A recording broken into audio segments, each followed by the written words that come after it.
Hello' friend, মই আমৰ আচাৰ বনাম বুলি লৈছোঁ। মই বাল্টিঙত পানী কাটি পেলাই পানী তিয়াই থৈছোঁ অলপ দেৰি। তাৰপিছত এইখিনি মই পানীখিনি যাব পৰাকৈ এইখিনি অলপ টুকি লৈছোঁ। টুকি লৈ আপোনাৰ এইখিনি বনাম বুলি ভাবিছোঁ। আমৰ আচাৰখিনি মইনো কেনেকৈ বনাম এই আমৰ আচাৰখিনি আপোনালোকক ভিডিঅ'ৰ যোগেৰে জনাওঁ বুলি ভাবিছোঁ। আৰু মই অলপ কাটিবলৈ চাম, এইখিনি অলপ কাটিলোঁ।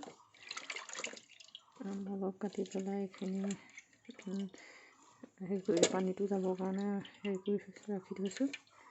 আৰু অলপ আছে আম মোৰ কাটিবৰ কাৰণে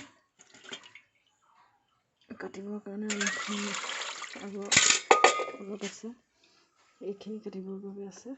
মই কাটি আছোঁ আম। কাটি মেলি মই এইখিনি কাটিম। তাৰপিছত একেলগে গোটেই আমখিনি মই নিমখত দি ৰাখি থ'ম।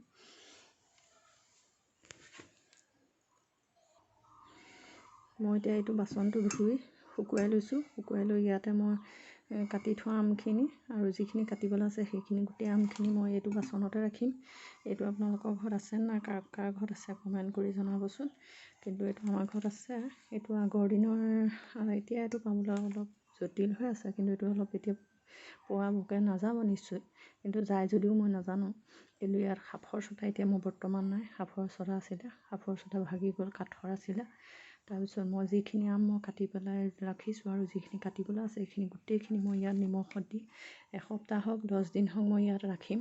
তাৰ পানীটো যেতিয়া ওলাই হ'ব তাৰপিছত মই সেইখিনি লৰাই তেনেকৈ অলপ দিন ৰাখিম, কাৰণ নিমখটো তাত সোমাই কোমল হৈ যাব লাগিব আমখিনি। তাৰপিছত মই কেনেকৈনো আচাৰ বনাম আপোনালোকক সকলোখিনি মই ভিডিঅ'ৰ যোগেদি জনাই আছোঁ।